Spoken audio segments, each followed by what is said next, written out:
Bueno, en esta unidad 2 vamos a...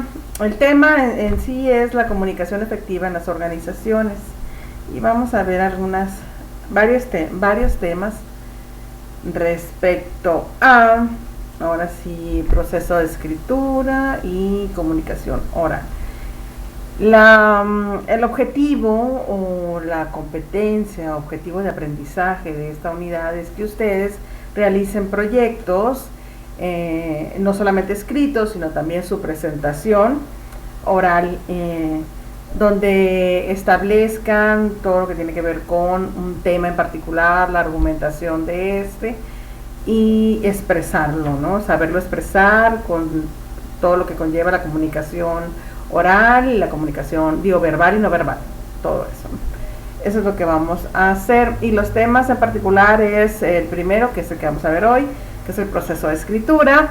Luego vienen los tipos de textos y documentos, luego viene la parte de argumentación y finalmente todo lo que tiene que ver con comunicación oral, y ahí vamos a ver lo que es la proxémica, paralingüística, desde kinesia, toda la cuestión de gestualización. Y en la parte de argumentación ya es escribir todo un documento, y donde vamos a tratar de enfocarlo en la parte persuasiva. ¿Se acuerdan que ya habíamos visto los propósitos de la comunicación? Bueno, nos vamos a enfocar un poquito más en la parte persuasiva, y en la comunicación oral van a aterrizar eso que ustedes hagan escrito en una cuestión de ejercicio oral que van a hacer como trabajo, como uno de los trabajos finales. Bueno, y ok, entonces vamos a empezar con el primer tema, que es el proceso de escritura. Y aquí vamos a ver características y etapas. Ustedes en la expresión 1 vieron algunas cuestiones de esto, y se hicieron o revisaron o se les presentó algunas estrategias o estructuras que ayudan a lo que es la organización de la información, desde las más sencillas, como puede ser el mapa mental o cuadros sinópticos, cuadros comparativos, hasta las más difíciles, como puede ser el mapa conceptual, no sé, el diagrama de Ichikawa y lo que es el modelo escarabajo. Esos tres en particular pues nos pueden ayudar mucho en elaborar este tipo de escritos formales y académicos, a los que ustedes ya deberían estar acostumbrados a elaborarlos y que deben de perfeccionar en esta unidad en particular. Sobre todo el de escarabajo, ese es el que les va a ayudar mucho, así que si por ahí tienen la información, pues deberían de volverla a repasar. ¿De qué se trata esto de proceso de escritura? Pues como su título lo indica, son pasos que uno debe de hacer para poder escribir algo, ¿no? A fin de cuentas, ¿no? El proceso consiste en una serie de pasos que normalmente se siguen para escribir, ya sea un ensayo, un cuento, un poema, una carta, un aviso publicitario, una propuesta, etcétera, etcétera. Al utilizarlo se mejora el producto final. Para el escritor profesional, esto significa aumentar sus ventas. Para el estudiante como ustedes, este proceso de escritura, entenderlo, comprenderlo y aplicarlo, les va a ayudar a entender con mayor claridad un tema, de organizar mejor sus pensamientos y de obtener mejores evaluaciones o puntajes en los trabajos escritos institucionales y académicos, ¿ok? ¿Cuáles son esos pasos que conllevan esto del proceso de escritura?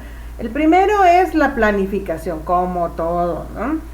Si algo queremos que salga bien, primero hay que planificarlo. Luego viene la parte de operativa, que yo le llamo, es pues escríbele, ¿no? Échatelo, todo lo que puedas escribir. Y obviamente que esa primera escritura que uno hace es el llamado borrador. Y podemos hacer varios, ¿eh?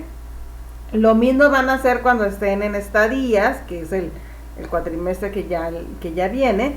donde van a tener que aplicar precisamente todo este proceso.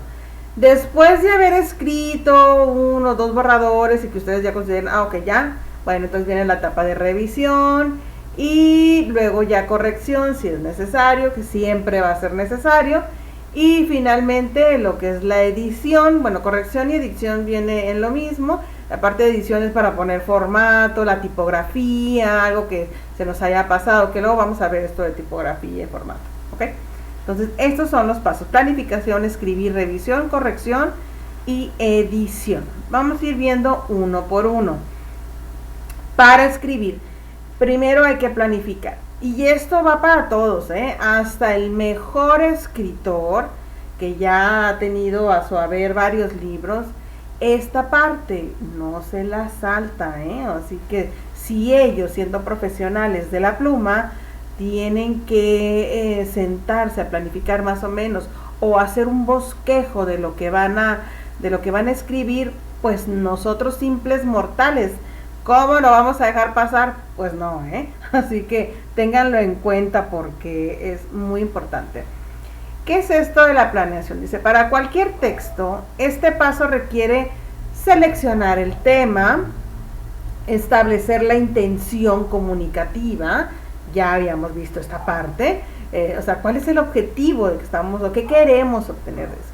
Definir al público, al auditorio, al lector, y el objetivo del texto.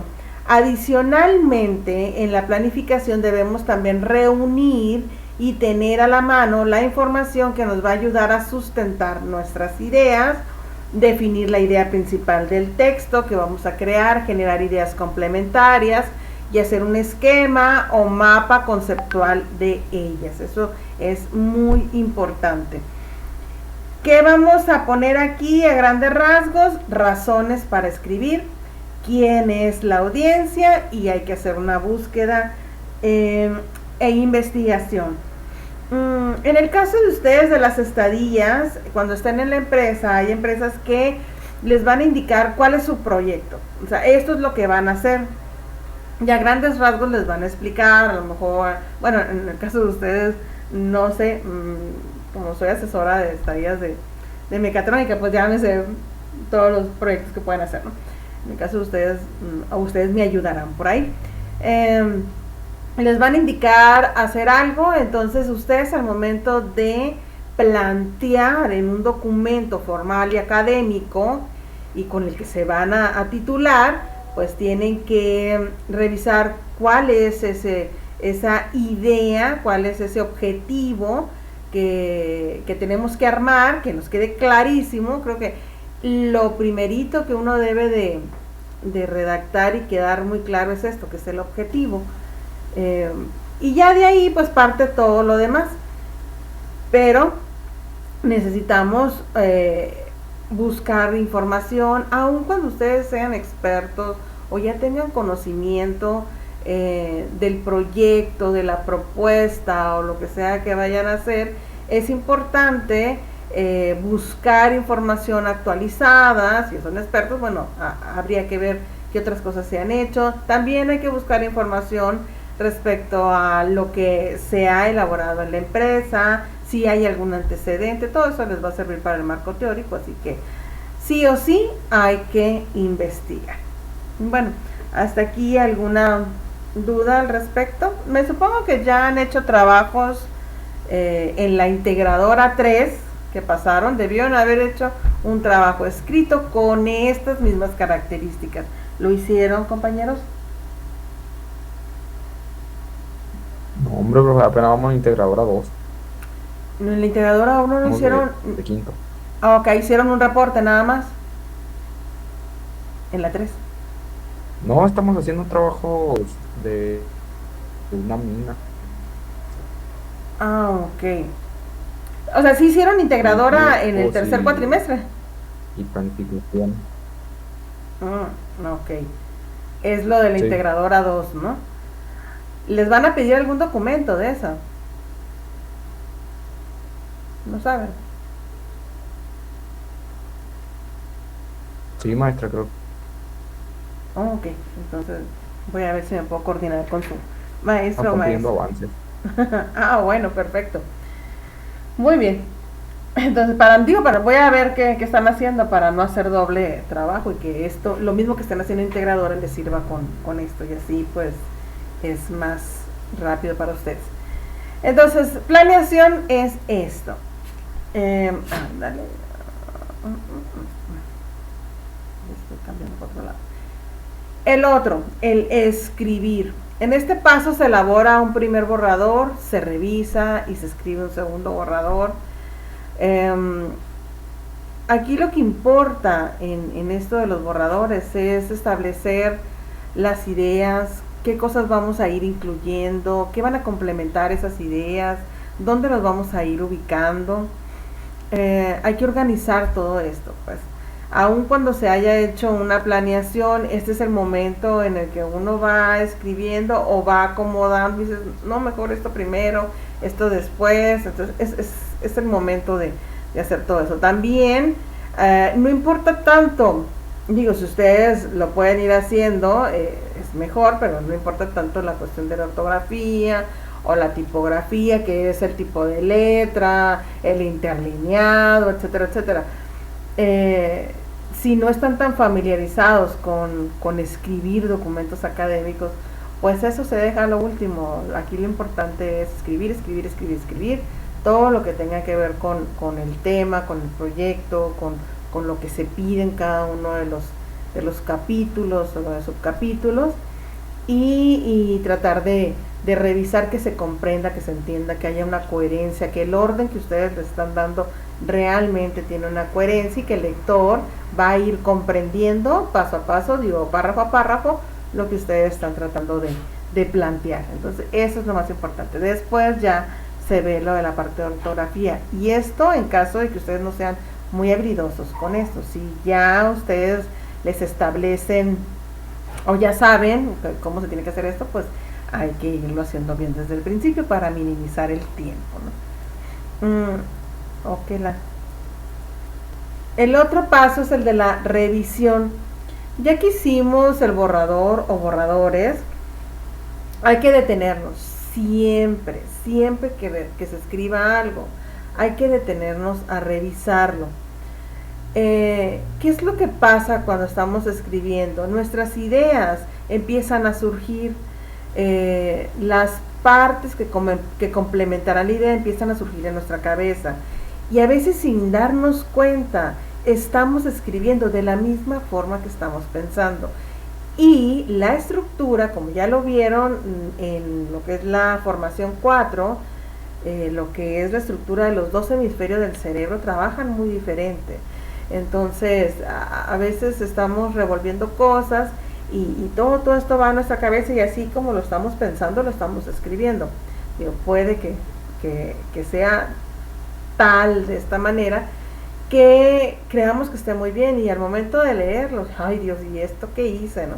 Entonces siempre es importante darle varias revisadas a lo que estamos escribiendo para encontrar si hay errores de sintaxis, errores de semántica, errores ortográficos, si está correcto la forma en que estoy planteando, el modo en que lo estoy planteando, el tono a lo mejor que le estoy dando al punto que estoy planteando. Entonces es importante detenernos a revisar. Ahora que me estuvieron entregando, por ejemplo, la segunda actividad, había escritos con muy buena información, que se comprendió excelentemente bien lo que se estaba pidiendo, pero eran unos horrores ortográficos, pero horrores, así de no, inconcebible, porque se te puede pasar un acento, pero palabras como, no sé, le estoy divagando, ¿no? Ay, sin H, dices, oh, espérame, ¿no? Eso es demasiado. Entonces, ¿no? Cositas así, o palabras cortadas que no terminaron, que no se terminó, y eso solamente son errores de no detenerse a volver a leer lo que escribieron. Y repito, la idea y la información está correctísima, pero toda la forma los errores pues se pudieron haber corregido tan fácil como volverle a echar un vistazo, ¿no? Y ya no digo 2, 1 de perdida. Entonces hay que tener cuidado con eso. Ya a ustedes que están en el área de universidad, pues no se pueden dar el lujo de hacer este tipo de cosas, porque es precisamente en este proceso universitario donde ustedes tienen que terminar de aprender el escribir correctamente, formalmente, para poder pasar a ser un profesionista, o sea, realmente un profesionista que es capaz de redactar una carta, que es capaz de redactar un proceso, de escribir en una bitácora, de hacer un reporte, de presentar una propuesta de mejora, lo que sea. Ya no es posible que estén escribiendo de esta manera. Entonces hay que detenerse, y como les digo, mucho de eso es porque no se detienen a revisar, no porque no sepan o porque de plano están muy mal en la escritura, no, deténganse nada más a ver qué escribieron, ¿no? Entonces esta etapa de revisión es eso, es mirar nuevamente lo que se ha escrito para mejorarlo. En este paso se analiza el contenido, se corrigen los errores y se suprime lo que no es apropiado. Hay información que a lo mejor, ay no, pues no, puede que escriban demasiada paja, que le llaman, que redundas tanto en una idea que revuelves al lector y dices, bueno, aquí es el momento de corregir. Se reacomodan algunas partes para que el significado sea más claro o más interesante. Esto más que nada, ¿no? Y preguntas que uno se puede hacer con esta etapa de revisión es lo que viene aquí enseguida, podrás convencer a tu lector de tu punto de vista, así, de la forma que tú estás escribiendo, tus ideas. Esas ideas son claras, usaste adecuadamente la información. Es preguntas que uno se debe hacer para ver si realmente se comprende, ¿no? Yo me acuerdo que cuando bueno, no en la universidad, pero sí en la prepa, lo que hacíamos era, hey, te paso mi escrito a un compañero o alguien de la calle, es más, alguien que ni siquiera tenía que ver con la escuela, te paso el escrito y dime qué es lo que entendiste. Si esa persona pues más o menos le entiende, pues ya le hicimos, ¿no? Si no, es que algo hay que modificarle a eso, ¿no? Entonces hay muchas formas de ir mejorando esto de la escritura. Y el último punto es el de corrección, edición. Y aquí la elaboración de un borrador y la revisión de este se pueden repetir hasta que se logre una prueba satisfactoria, ¿eh? Así que podemos estar en el ciclo de escribir, revisar, corregir y volver, ¿no? Otra vez. Cuando se llega a la revisión final, se debe hacer una corrección final y editar el trabajo. Y aquí es ver lo de la ortografía, las mayúsculas y la puntuación. Importantísimo, relevante esto, ¿eh? Que eso ya lo vieron en expresión oral 1, así que no me voy a meter por ahí, pero sí les voy a condonar el hecho de que pongan cosas que alteren reglas que no están correctas. Por ejemplo, títulos que no deben llevar punto final, los subtítulos, el primer subtítulo no lleva punto final, pero el segundo y el tercero sí. O sea, de primer nivel no, el segundo, el tercer nivel sí llevan, los que van con alguna separación. La ortografía en cuestión de los nombres propios, nombres de empresas que de pronto ustedes tienen, ponen con minúscula las primeras palabras principales, las palabras principales que conforman el nombre de una empresa, que deben de ir con mayúsculas y ese tipo de cosas, ¿no? Hay que ser muy minuciosos, muy finos para hacer esto. Y esto habla mucho de ustedes, ¿eh? Las partes de las oraciones, que no haya repeticiones, eso también. Cuando escriben en un párrafo es importantísimo que no repitan palabras en un mismo párrafo tantas veces. Si hay palabras como tecnicismos que no tienen sinónimos, pues bueno, habría que buscar si podemos omitir alguno y no volverlo a repetir, el lector puede entender. Si uno acomoda perfectamente las palabras, pues puede entender que estás hablando de lo mismo. Y o si no, separarlas, dejar por lo menos dos y separarlas en el párrafo para que no se vean tan juntas. Si son palabras que tienen sinónimos, pues órale, a usarlos, ¿no? Entonces hay que tener cuidado con eso.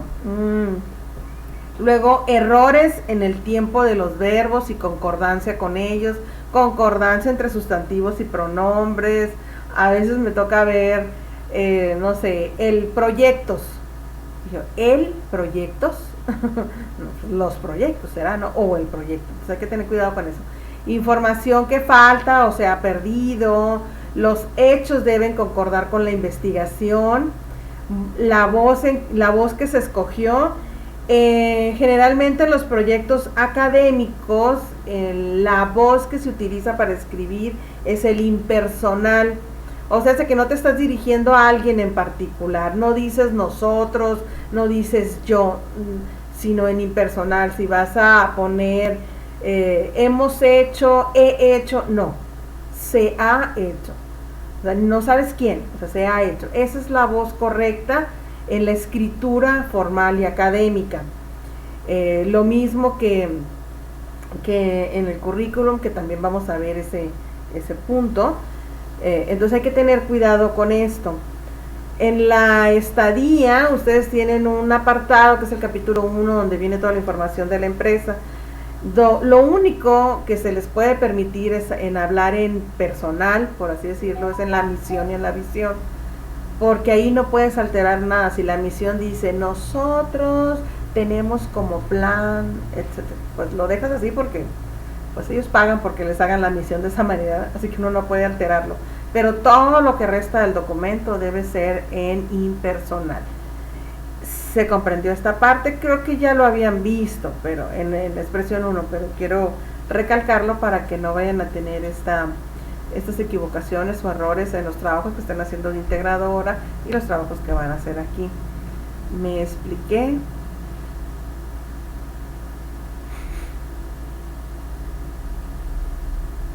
¿Hey?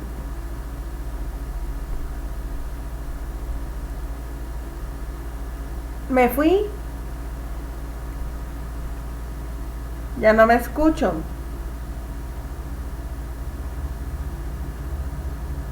Se escucha. Sí, profe. Ay, pues respóndanme. Solo voy a buscarme el sonido de un grillo para que Perdida me acompañe cuando esté preguntando. Y bueno, esta es la parte de corrección y edición. Aquí mismo también vamos a colocar esto del formato, cuál es el interlineado, los márgenes. Hay normas que te dicen hasta cuándo poder usar negritas, cuándo no, palabras en inglés que van en cursiva, y todo este tipo de cosas, ¿no? Que si quieren en algún momento pues les doy una parte de eso, aunque no viene en el programa, pero lo podemos checar para que recuerden. Todo ese tipo de cosas se hacen en esta parte de corrección y edición. Y bueno, para los trabajos escritos, formales y académicos, hay una cierta reglamentación o normas, más que nada normas, modelo de normatividades que nos indican más o menos cómo debe de ir plasmado la información en un documento, sea desde el tipo de letra y el tamaño de la letra hasta lo que es interlineado, márgenes, y sobre todo la parte de normas para poder referenciar, para poner referencias o para poner bibliografía, donde van a incluir también citas. Y los dos modelos, hay muchísimos modelos. Los dos modelos que se utilizan en esta universidad es el APA y el IEEE.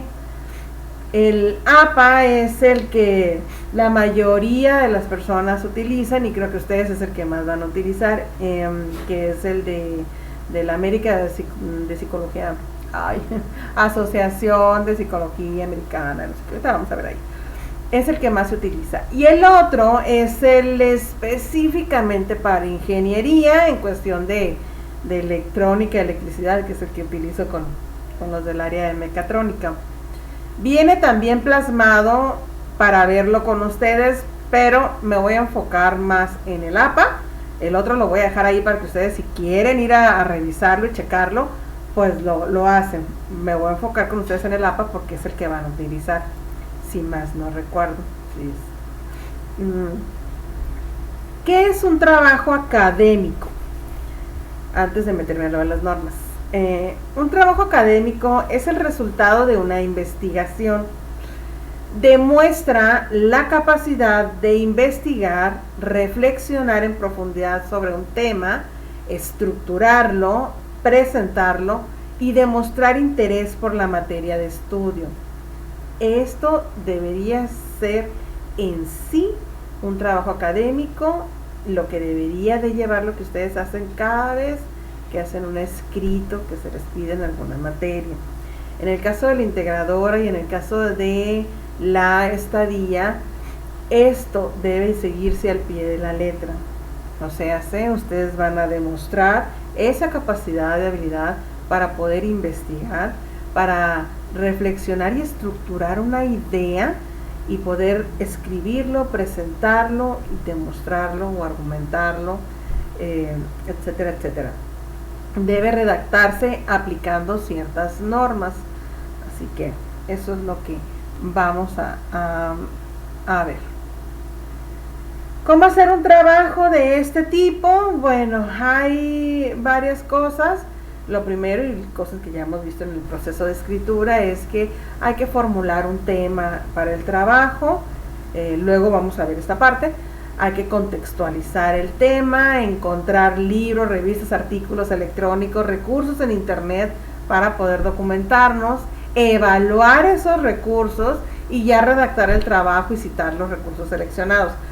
Me voy a enfocar en el 3, 4 y 5. Antes de meterme a cualquier cosa de las citas, vamos a ver ahorita esta cuestión de cómo seleccionar y depurar la información que vamos a ir encontrando para nuestro trabajo. Y bueno, antes de meterme de lleno a eso, por encima les voy a indicar qué es esto de la cita. Cuando uno hace un trabajo académico que tiene que ver con una investigación, como el que van a hacer de integrador o el que van a hacer en estadías, hay que documentarse sobre aquellos datos o información que van a acompañar a su proyecto, a su idea de proyecto. Si estoy estableciendo en un objetivo que hacer esto mediante esto me va a llevar a conseguir esto, ejemplo, me voy a ir con un ejemplo de los que ya me sé, ¿no? Si aplicar un sistema electrónico, automático en alguna máquina mediante ciertos componentes, etcétera, etcétera, me va a llevar o va a lograr que se mejore la producción. Esas tres cosas siempre están presentes en un objetivo. ¿Qué se va a hacer mediante qué y para qué? Y eso ya lo deben de saber. Esas tres cosas, yo como autores de un proyecto o de una escritura que tiene que ver con una investigación, estas tres cosas ustedes la están estableciendo como válidas. O sea, ustedes están diciendo que hacer esto, mediante esto se va a conseguir aquello, se va a conseguir solucionar algo. Bueno, eso lo dicen ustedes y es válido, sí, porque ustedes son los que están estudiando en base a una profesión y tienen ciertos conocimientos de eso. Pero para demostrar que realmente eso es totalmente válido, hay que hacerse de información de ya sea otro tipo de expertos, de estudios, de otros proyectos, de otro tipo de información que nos va a llevar a que realmente se valide que lo que estamos tratando de hacer es correcto o nos va a llevar a eso que queremos obtener con la puesta en marcha de su proyecto. Y ahí es donde surge esto de las citas. Las citas son información que sacan de otros autores y que les ayuda a complementar lo que están diciendo. Ejemplo, si yo hablo de ¿qué les voy a decir? Un tema de los likes, de cuál es el impacto que tiene los likes en la gente, en las redes sociales, digamos, ¿no? Yo como autora de mi investigación, pues a lo mejor me pongo a describir ahí de, considero que la gente que está en las redes sociales busca busca obtener esos likes porque aumente su autoestima, hacerlo sentir bien, X. Eso es lo que yo estoy poniendo. Pero esa es mi información. Si yo a esta información la acompaño de datos, información, de gente experta en eso o de estudios que se hayan hecho al respecto, entonces esto que yo estoy poniendo como correcta va a tener mucho más peso y más validez. En ese aspecto yo puedo decir, según el estudio realizado por Córdoba en 2010, se observó que una serie de personas que fueron monitorizadas por nada. Entonces ya estoy dando una información que me va a ayudar a validar lo que estoy diciendo. Todo esto me hace más confiable un escrito. Entonces la cita tiene que ver con esa información de esos otros autores que han estudiado algo, que han hecho algo y que yo lo traigo a mi documento para que me ayude a validar y pues darle más confiabilidad a mi escrito.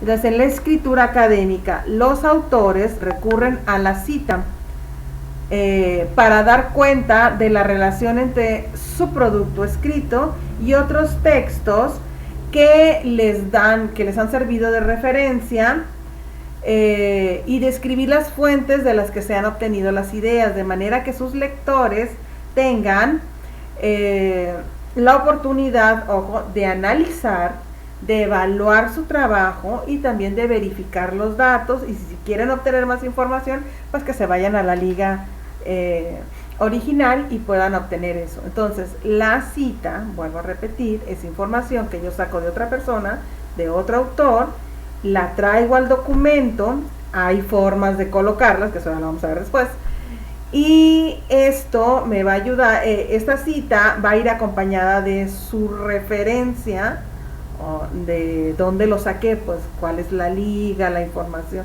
el título, etcétera, etcétera, y eso me va a ayudar como lector a analizar el trabajo de ustedes, el evaluarlo, el verificar los datos, y si quiero ir a abundar más en ese tema, pues me puedo ir a ver esa fuente para que pueda ver otras cosas, ¿no? Entonces esta es la cita.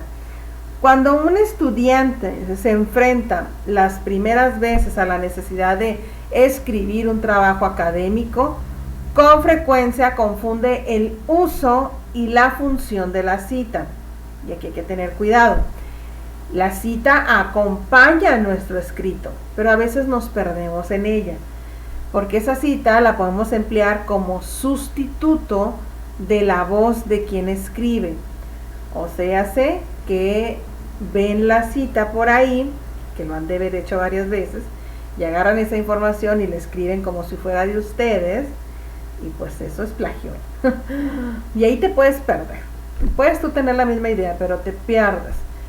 Entonces, de manera que se vuelve dependiente, o se pueden volver dependientes de las ideas de otros y pierden su calidad de autor, ya que solo repiten lo que los demás han escrito sin hacer aportaciones o incorporar comentarios críticos, inferencias o adecuaciones.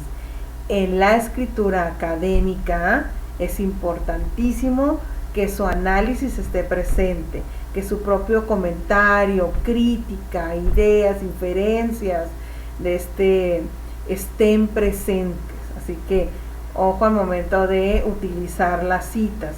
Son eso, simplemente una información que va a apoyar lo que yo estoy diciendo, pero no debo dejar no me debo de perder en esto de que estas citas que yo encuentre abarquen todo mi documento junto con mis ideas, y entonces lo único que estoy haciendo es que estoy hablando por otros, pero yo no he aportado nada al respecto, aunque podamos coincidir con los autores. Los primeros textos se presentan como un collage, lo que les decía ahorita, un collage de ideas de otros en una evidente apropiación indebida de estos. El estudiante asume que está cumpliendo con las normas al copiar párrafos y hasta páginas completas de un texto ajeno, con solo incorporar la cita de la fuente de origen. Lo más preocupante es la práctica de cortar y pegar y esconder la fuente, asumiéndose como autor. Ojo con eso. Entonces, ¿lo han hecho? Me supongo que sí, ¿verdad? Pero bueno, en los trabajos que van a hacer, sobre todo en el de estadías, esto ya no se permite, sobre todo porque los documentos estos o los proyectos se suben a la red, y en la red se monitorea esta cuestión del plagio. Hay gente que no le importa mucho, pero hay otros que sí, pues pueden tener ahí algunas cuestiones de que les corten el trabajo, demandas o qué sé yo, hay que tener cuidado. Cuando son trabajos a lo mejor de primaria, secundaria, prepa, que ustedes pues no le ponen mucha importancia, pero en este caso sí, pues hay que tener cuidado. ¿Y para qué sirve citar? Bueno, citar sirve para dar el crédito a un autor sobre sus ideas, obras o trabajo intelectual. Citar nos ayuda a dar validez y sustento teórico a nuestros trabajos. Con la citación evitamos el plagio y respetamos los derechos de autor. Y a grandes rasgos vamos a ver qué son esas tres cosas que vamos a utilizar en la escritura. 1, y no hay que perderlos de vista, no hay que confundirlos. 1 es la llamada fuente de información, otro es la llamada cita y el otro es la llamada referencia. Las fuentes de información son los diversos tipos de documentos que contienen datos útiles para satisfacer una demanda de información o conocimiento. O sea, la fuente de información es esa revista, ese blog, ese link donde encontraron algo, ese libro, ese periódico donde encontraron información que tiene que ver con su investigación o con su idea de proyecto. ¿Ok? Esas son las fuentes. La cita como tal es la idea que se extrae de esa fuente, de ese documento, ya sea de manera textual o de manera parafraseada, que eso lo vamos a ver después, que sirve de fundamento al trabajo de investigación.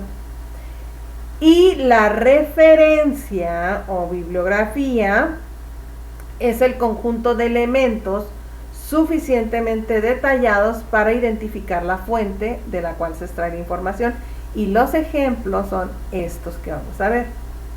Una fuente de información son libros, revistas, diarios, tesis, grabaciones, audiovisuales. Pueden ser impresas o digitales, incluyendo páginas web. Todo eso se le llama fuentes de información. Aprendan. La cita, aquí hay un ejemplo de textual y no textual. No se preocupen por comprenderla, porque vamos a ver y hacer ejemplos vamos a ver ejemplos y vamos a trabajar con ellas. Una cita textual puede ser esta, donde se establece quién o quiénes están hablando del tema, el año en que se hizo y, entre comillas, lo que están sustrayendo de esa fuente. O sea, si yo en un libro veo un escrito y digo, esto así, tal como está, me sirve para lo que estoy hablando, bueno, pues me la traigo así, igualita, tal cual. Ahora sí que corto y pego acá, ¿no? Pero debo de ponerle las comillas, y eso nos indica que es una cita textual, que la cortaron y la pegaron igualita así como está. Y el hecho de que vaya acompañada del nombre del autor o autores y el año, esto ya lo hace una cita, ¿ok? Ya nosotros sabemos que es de alguien más, que no es de ustedes y que solamente está complementando su trabajo. Ahí viene la página, se puede poner, si no, no hay problema. Hay diferentes formas de hacerlo. Y la cita no textual es cuando yo me traigo la idea que se está estableciendo en esa misma fuente, pero como no la quiero poner tal cual, porque a lo mejor es muy amplia, yo nada más quiero poner un pedacito, o la quiero poner con mis palabras, bueno, pues entonces simplemente pongo la idea, digo de quién es, igual pongo el autor, pongo el año, pongo la idea, pero ya sin las comillas, y eso simplemente indica que yo estoy escribiendo, de alguna manera estoy parafraseando lo que venía ahí, no lo estoy poniendo igualito, pues, pero sigue siendo de ese autor que está ahí. Más o menos.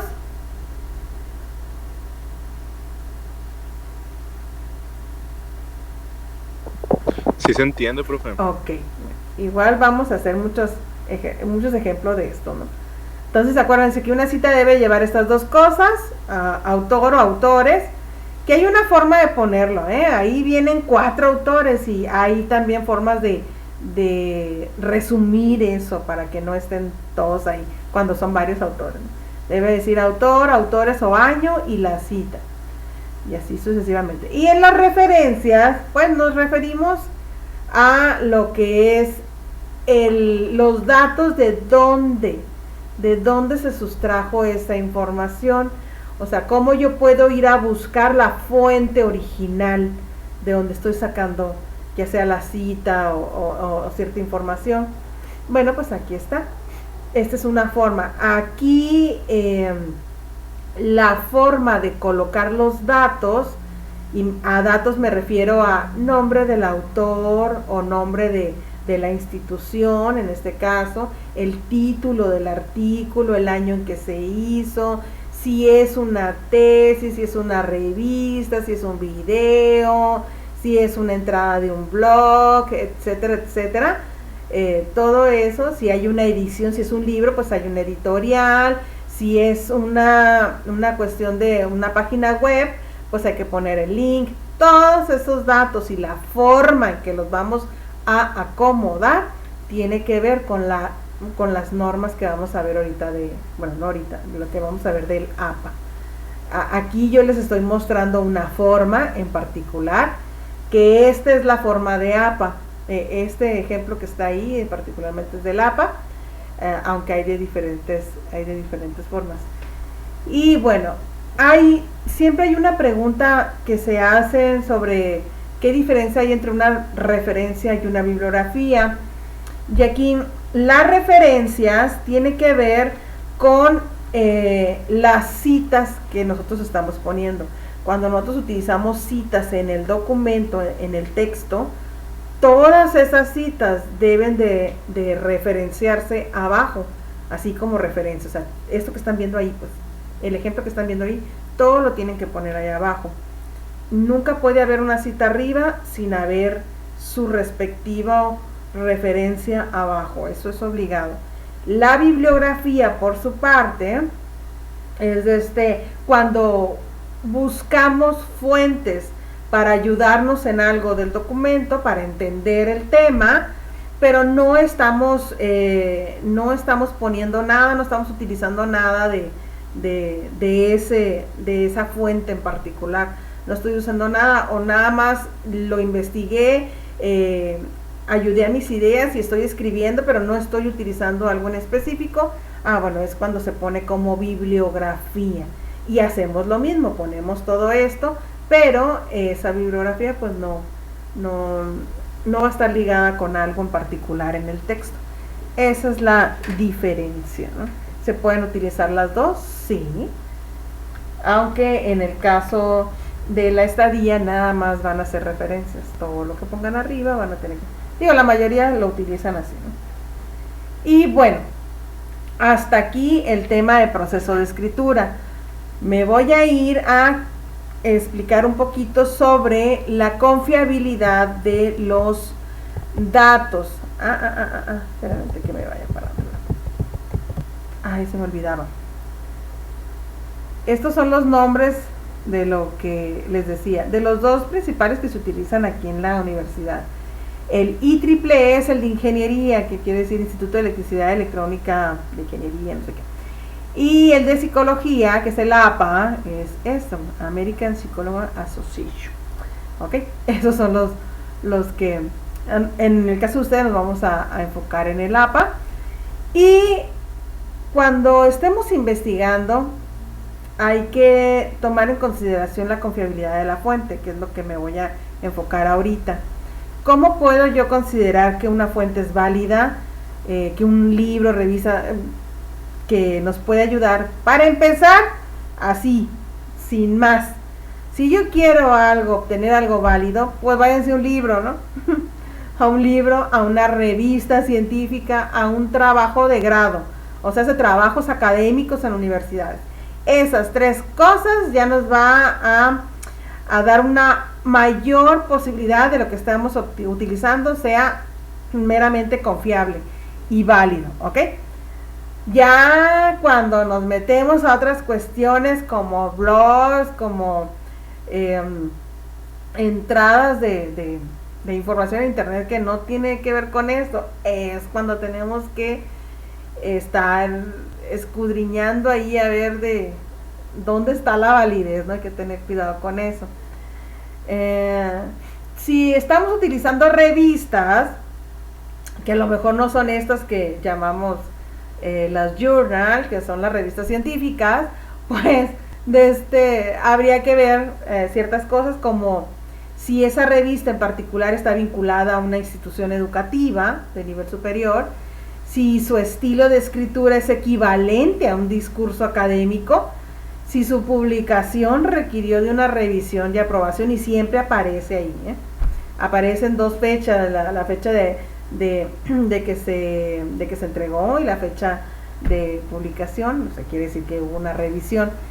Y también si se evidencia el conocimiento con la temática y la experiencia en investigación de los autores. Pueden ustedes están utilizando algún trabajo, algún tema social y de repente tener como un libro, uno de Jordi Rosado, digo que me encanta, pero pues no, ¿verdad? O sea, no es un experto en cuestión de psicología o algo, pues si ese libro trae autores, trae citas de autores, pues váyanse directamente a la fuente original, ¿no? Y no al libro específicamente. Bueno, eso es a lo que me refiero con la cuestión de validez y de confiabilidad. Les voy a mostrar el otro documento para que más o menos vayamos viendo cómo vamos a validar las cosas. Hasta aquí, ¿cómo van? No nos estaba atiborrando de información. Deténganme si necesitan preguntar algo, es importante, aunque se está grabando y ahora sí ya los voy a subir, pero necesito que también externen sus dudas. ¿Todo bien? ¿O no? Todo bien, ¿no? Por mí todo bien, profe. Oh, sí. Ok, bueno, conste. Les voy a presentar la pantalla y ya les voy a presentar toda mi pantalla porque vamos a ver unos ejemplos también. Ay, me perdí, ¿dónde? Ahí está. Ya pueden ver ese que dice búsqueda de información en internet.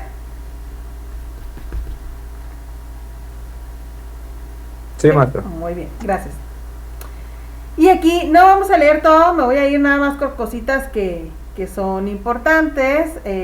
Nada más aquí en este primer punto es revisar cuáles son las fuentes o cuáles son aquellos buscadores que nos pueden ayudar en esto de la investigación de temas o de datos que ayuden a nuestra investigación. Los buscadores son sitios diseñados para facilitar al usuario el hallazgo de determinada información de internet.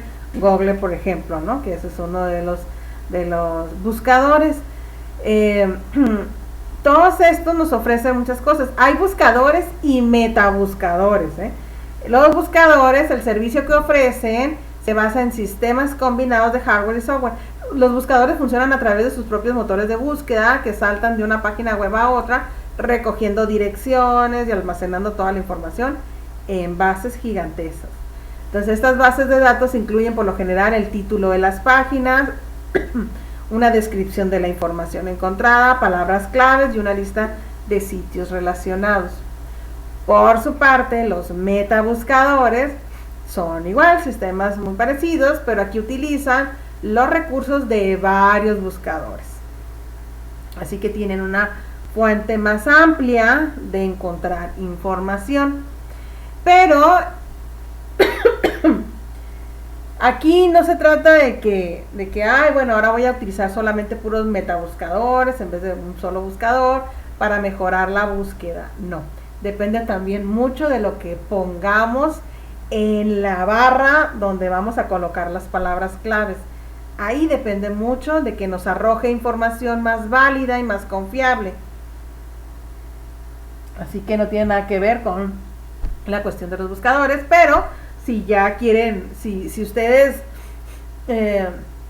tienen un buscador que ya explotaron, pues que ya no les va a dar más, pues bueno, métanse a un metabuscador y pueden encontrar más información, ¿ok?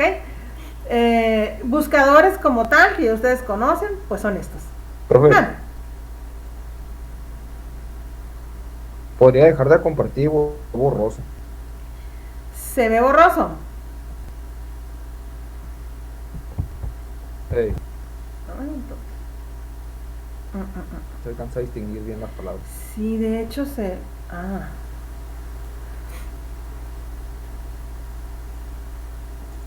sí, de hecho se bloqueó esta cosa, ¿eh? Yo ni siquiera me veo, ¿verdad? En la pantalla ahí. Si no me doy cuenta, a ver, voy a... Gracias por decirlo. Voy a compartirlo con una sola ventana, a ver si... Me dicen, ¿eh?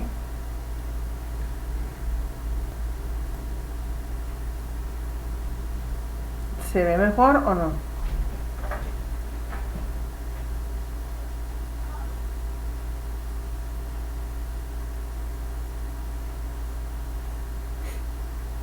¿Se ve mejor? Sí, maestra, ya. Sí. Ok. Bueno, entonces, aquí lo que les ponía, que los buscadores son estos, pues son los más utilizados, ¿no? Puede usted utilizar algunos otros, y los metabuscadores son estos que son los más utilizados. Si no los conocían, pues ahí se los presento.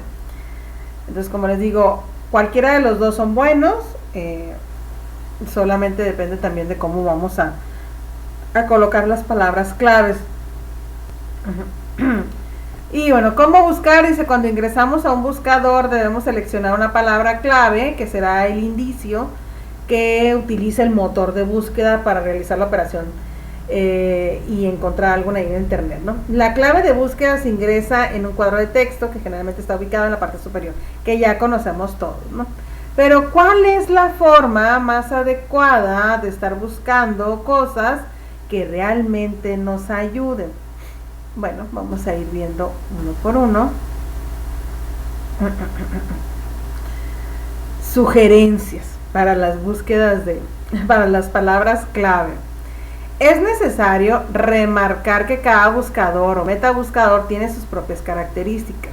Por ese motivo, las recomendaciones que se presentan en este apartado son de índole general, por lo que pueden utilizarse en todos los buscadores. ¿Qué tenemos que hacer? Primero, utilizar un lenguaje natural. Una forma de plantear la búsqueda consiste en escribir sencillamente lo que se desea encontrar. Por ejemplo, ¿quién dijo pienso, luego existo? Es una pregunta sencilla. Y no, este tipo de construcción de clave de búsqueda implica un riesgo importante, que es la ambigüedad. Esto de ambigüedad es que es complejo, confuso, pues, dado que esta clave en particular no especifica mucho lo que quieren buscar. Así que imagínense, si yo pongo esta pregunta así tal y como está, me va a llevar el buscador me va a arrojar toda la información que tenga que ver donde aparezcan esas palabras, pero puede ser un mundo. Y si yo lo que quiero es encontrar quién dijo eso, pero en cuestión filosófica o algo, bueno, tendría que afinar eso, o sea, ¿qué filósofo dijo la frase pienso luego existo? Y eso te va a llevar te va a reducir la búsqueda a cuestiones más de ahora sí que biografías, libros o algo, ¿no? Entonces uno tiene que aprender a colocar de una mejor manera esa información, esas claves en los buscadores. Y como lo que digo, frases literales, como por ejemplo, si queremos saber qué filósofo es el autor de la afamada frase, pues así le ponemos, ¿no? Luego también habría que utilizar asociación de palabras clave, que también nos podría ayudar. Dice, esta estrategia de búsqueda permite asociar varias palabras que, de acuerdo a lo que se está buscando, se considera que están relacionadas. Es una estrategia que permite ajustar los resultados a partir de las palabras que especificamos. Por ejemplo, filosofía, Descartes, pensamiento. Y eso nos va a llevar todavía a afinar más la búsqueda. Y bueno, otro ejemplo aquí es la cuestión de que podemos utilizar con ciertos símbolos, podemos utilizar cuestiones de incluir o excluir información. Y esto es bien curioso, Dice, la mayoría de los buscadores permite excluir ciertos términos. Esta posibilidad es muy útil cuando se requiere excluir ciertos aspectos que usualmente se presentan en los resultados de búsqueda. Generalmente esta estrategia se utiliza cuando se conoce mucho sobre el tema que se está buscando, o bien como estrategia para refinar una búsqueda ya realizada. Ejemplo, y pongan atención en esto, dice, si se necesita buscar animales que se han extinguido y se pone en el cuadro de texto animales extinguidos, lo primero que les va a aparecer o lo más que le va a aparecer son dinosaurios. Es probable que la mayoría de los resultados se refieran a dinosaurios. Entonces, si yo no quiero información de dinosaurios, porque ya sé que esa es una de las especies extinguidas, pero quiero otras, quiero revisar otras, bueno, puedo utilizar ciertos símbolos para que me quite eso y me deje otras cosas. Entonces aquí, excluir el término dinosaurios permitirá refinar la búsqueda de modo tal que podamos acceder a información sobre otros animales extinguidos. En este caso, en el cuadro de texto pondremos, así como viene ahí, animales extinguidos, espacio, el guión, dinosaurios. Y eso le está indicando al buscador o al metabuscador que nos traiga información sobre animales extinguidos, excepto dinosaurios. Y así ya podemos enfocarnos en otras cosas. Así que, si ustedes tienen conocimiento del tema o más o menos saben qué es aquello que no quieren que salga en la búsqueda, pues habría que utilizar este tipo de signos para ayudarnos. Otro signo es este que le llamamos comodín, que es el asterisco. Dice, el comodín se representa por un asterisco y se puede ubicar en cualquier lugar de la palabra, reemplazando un conjunto indeterminado de caracteres. Por ejemplo, anfibio, si ponemos la palabra anfibio y ponemos el asterisco enseguida, lo que va a hacer el buscador es darnos toda la información que tiene que ver con todo aquello que tenga como prefijo anfibio, o sea, las variaciones de eso. Entonces nos va a arrojar cosas de anfibios, anfibiología, o sea, todo lo que empiece con esta parte, ¿no? Eso puede ser una cuestión de ayuda. Otra opción es utilizar el comodín reemplazando un adjetivo.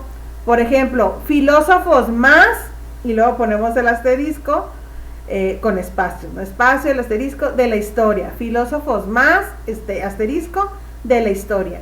¿Y qué es lo que va a hacer el buscador? Pues arrojar información donde se destaque aquello de filósofos pues más destacados, más famosos, más reconocidos, más olvidados o algo. Va a destacar esa parte, pues. Entonces ya podemos obtener más información y más específica. ¿Conocían esta simbología, muchachos?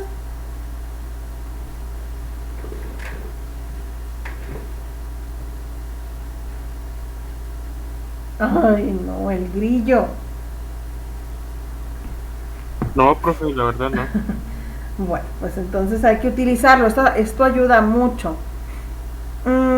Ya hay otras cuestiones por ahí que podemos utilizar en búsquedas avanzadas, cuando ya podemos poner fechas de publicaciones. Otra cuestión que nos puede ayudar es el de poner mayúsculas o minúsculas. Generalmente en los buscadores es mejor poner todo en minúscula para que pueda abarcar todo lo que pueda, ¿ok? En minúscula. Y otro punto por ahí que a veces tienen como duda es la cuestión de los acentos. Los buscadores no le ponen mucha atención en esta cuestión de los acentos, pero si ustedes colocan las palabras correctamente con acentos, pues los va a llevar a sitios donde sea un poco más confiable la información, porque al menos se está cuidando la ortografía y eso te habla bien de un sitio web, ¿ok? Entonces hay que tener cuidado con el yo, aunque pongan todo en minúscula, pónganles los signos, los acentos. Luego también la cuestión de el uso de las tildes, ya les dije. De los archivos. Si ustedes quieren buscar en revistas, pueden irse directamente a la revista de su preferencia. Si ya se saben los nombres de alguna revista, pues váyanse al sitio específico de eso, y allí en los buscadores del sitio pues pueden poner el tema y ya les va a dar documentos pues más confiables. Pero también podemos hacerlo en la barra de buscadores, simplemente poniéndole al final PDF.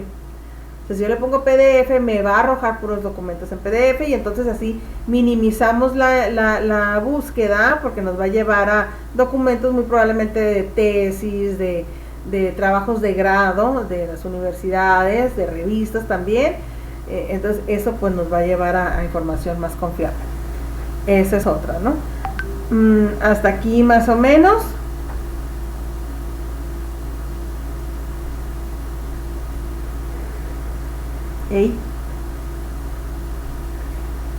Todo esto son datos para que gracias.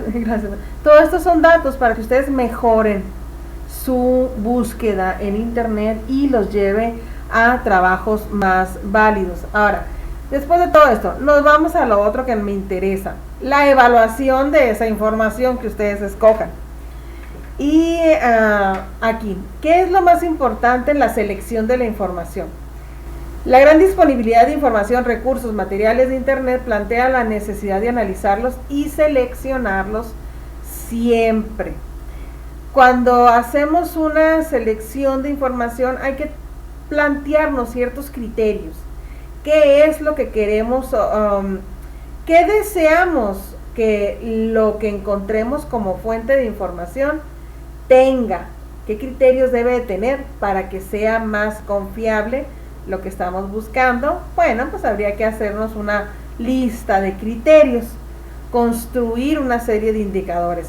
Así, igualito como cuando las empresas buscan a un empleado para cubrir una plaza o cubrir un puesto, lo que hace la empresa primero es hacer una lista, un análisis de puesto, donde vienen todos los criterios que quieren que el candidato cubra. Entonces voy a pedir que tenga conocimiento tal, que tenga tal edad, que tenga experiencia en esto, que sepa inglés, no sé, ustedes, ¿no? Entonces cuando ya buscan, tienen a todos los candidatos ahí, pues obviamente que van a revisarlos y ver cuál de todos ellos encaja mejor en esos criterios, en esos indicadores. Entonces es lo mismo aquí, ustedes pueden tener mil documentos que aparezcan en la red, pero habría que checarlos y ver si cumplen con criterios de confiabilidad, por así decirlo, ¿no? Para evaluarlos. Esos criterios pueden ser estos.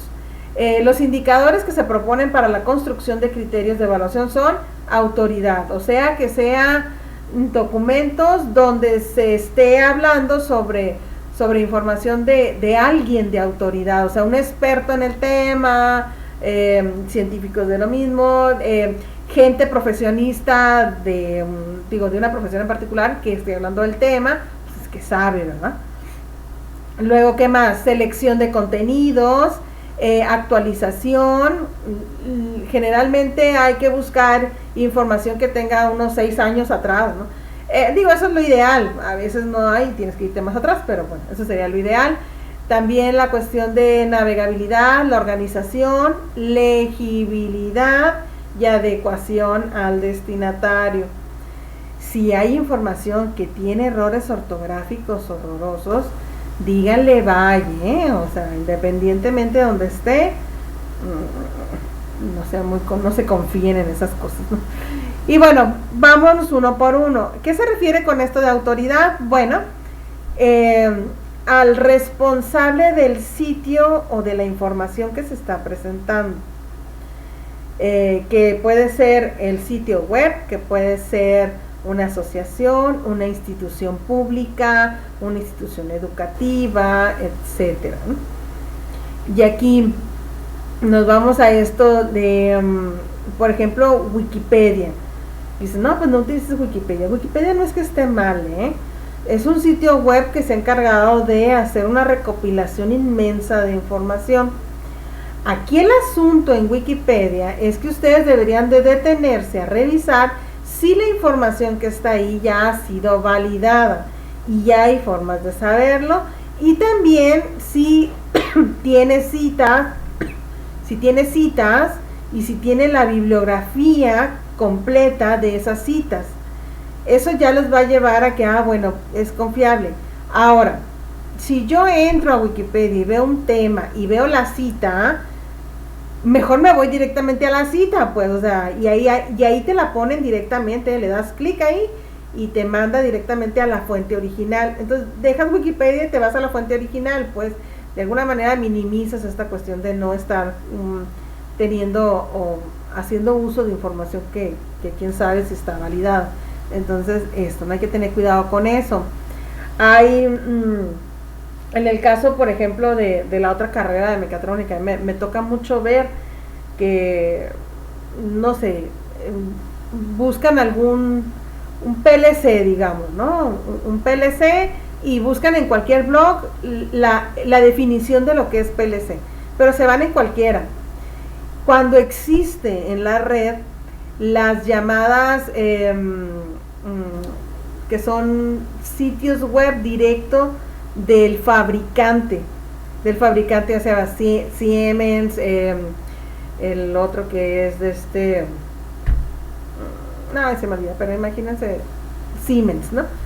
Vete directamente a la página del fabricante, pues ahí vienen definiciones, viene información, y pues ellos son los de autoridad, son los profesionistas en eso, pues, o los de Allen Bradley, vete directamente a eso, pues.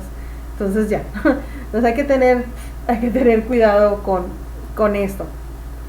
Y bueno, este indicador es también utilizado para la evaluación de recursos tales como libros, revistas u otro tipo de publicaciones. ¿Qué podemos preguntarnos para saber si tiene o si está el de autoridad? Esto figura en la fuente de manera explícita quién es el responsable del sitio o autor del artículo. Si no aparece eso, entonces pues hay que buscar otros. Vale más. Es una organización o entidad reconocida en el campo académico. Hay que ver. Hay algunos que son empresas, pero empresas o sitios que nada más abren para poner información y lo que más les interesa es vender, por eso tienen muchos anuncios publicitarios. Entonces hay que tener cuidado con eso, ¿no? Porque no se van a detener a revisar si la información que están poniendo es correcta. Entonces ahí va lo de la confiabilidad, ¿no? La selección de contenidos sirve para evaluar si lo que estamos seleccionando y el tratamiento que le estamos dando son adecuados. Este indicador es primordial, dado que se refiere a la validez de los contenidos y de la información. Para contrastar este indicador es preciso comparar la información provista por un sitio determinado con datos provenientes de otras fuentes. O sea, hace que si ya encontramos una buena fuente confiable y válida de la información, pues hay que medio compararlos a ver si estamos en lo correcto del contenido que están poniendo. Hay preguntas que nos podemos hacer como: ¿es rigurosa y relevante la información que ofrece el sitio? ¿Existe coherencia entre texto, imagen y sonido? La información está desarrollada con amplitud y claridad, el tema está desarrollado con profundidad, la información está libre de errores gramaticales y ortográficos, importantísimo. Entonces todo eso, ¿no? Y la actualización, lo que ya les decía ahorita, se refiere a la incorporación periódica de nueva información. Esto lo van a utilizar mucho en el marco teórico de su trabajo de estadías. Y ahí hay que ver qué cosas nuevas se han estado haciendo o estableciendo respecto al tema que están haciendo, ¿no? Este indicador permite reconocer sitios que contienen información actualizada y sitios que aún están en funcionamiento. ¿Qué pregunta nos podemos hacer? Pues se indica claramente la fecha de actualización, cuándo se realizó la última actualización, además de una mención explícita. ¿Hay otros indicios de que la información está actualizada? Habría que revisar, pues. Y la cuestión de la navegabilidad, aunque no es un punto tan relevante, pero bueno, podemos incluirlo. Si este indicador es particularmente relevante si se propone que los estudiantes recorran un sitio determinado para buscar información.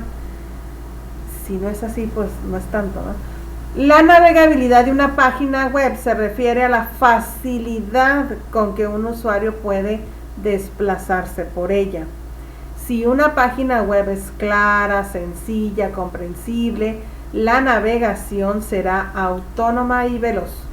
Una página web tiene un nivel óptimo de navegabilidad cuando su interfaz le responde al usuario de las siguientes preguntas: ¿dónde estoy? ¿Dónde he estado? ¿Dónde puedo ir? ¿No? Y este tipo de cosas pues te pueden llevar a por lo menos que te reflejen si se dedicó el tiempo o tienen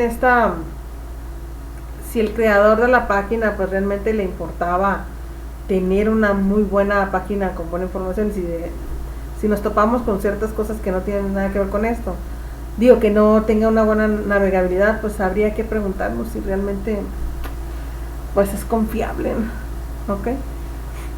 La organización pues tiene que ver con la organización si contiene información confiable y si respeta ciertos parámetros y criterios propios del campo académico. Por lo tanto puede esperarse que la información esté organizada lógicamente a través de índices, esquemas, iconos, títulos, subtítulos, notas al pie de página, referencias bibliográficas. Importante. Si ustedes van a partir, no viene la referencia bibliográfica, al menos hasta abajo, de dónde se sacó esa información, bye, díganle bye, ¿ok? Y si se puede leer bien, todo ese tipo de cosas, ¿no? Hasta aquí más o menos son acciones que uno tiene que ir revisando para ver si el sitio web donde estamos sacando la información es confiable. Y ojo, porque en estadías generalmente sus asesores van a ir checando dónde están sacando la información, y si para ellos no es confiable, se los van a descartar. Entonces desde un inicio traten de hacer una búsqueda más fina, más mejor, pues hacer una mejor búsqueda. Y bueno, también podemos hacer una lectura de las URL. Con el solo ver la URL pues ya nos podemos más o menos darnos una idea de si el sitio es confiable o no, desde ahí, ¿no? ¿Y cómo lo podemos hacer? Bueno, aquí podemos ver, bueno, todas estas son partes que tiene que tiene la URL, pero el nombre, por ejemplo el nombre ya me está indicando más o menos de dónde es. Puede ser una universidad y ahí mismo tener la palabra, por ejemplo UTH, que puede decir UTH, bueno, ya estamos hablando de algo académico. El tipo de el .gov, que aquí pues ya nos está diciendo que es a un gobierno, entonces son páginas confiables, información confiable, al menos, ¿no? Que tiene una posibilidad más de ser confiable. Y el país donde, lo último, que es el país donde que está presentando la información, que en este caso es de Argentina. Bueno, entonces, si ustedes quieren un país en particular, si es México, pues tendría que decir MX, que así sucesivamente, pues uno puede ir viendo con esto si es confiable o no la fuente, ¿no? Y aquí viene, se los voy a poner así a grandes rasgos, todos estas extensiones, ¿no? Vienen lo que significa, lo que son .com, que son páginas comerciales. Ahí, eso es lo que les decía ahorita, que a veces muchas de ellas, pues si es para vender publicidad o otras cosas, pues habría que ver, ¿no? Estos que son páginas gubernamentales, páginas de organizaciones no gubernamentales, pero pues son empresas, pues.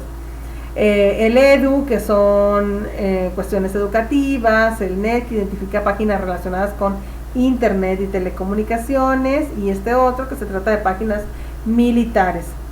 Y luego vienen las extensiones de lo que son cada uno de los países. Entonces esto nos puede ir ayudando también a ir viendo si la página donde estamos entrando pues tiene alguna confiabilidad. Hasta aquí, dudas, preguntas.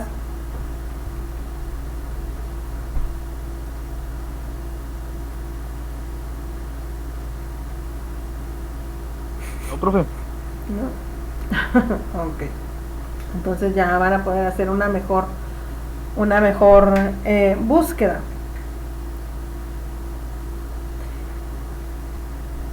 Espero que sí, ¿verdad? Bueno, voy a detenerles ahí la presentación.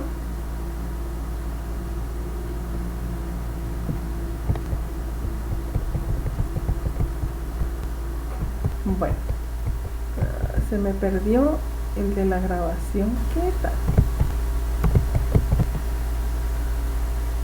Espérame.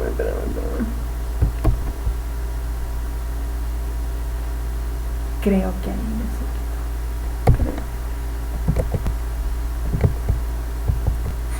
quedó. Creo.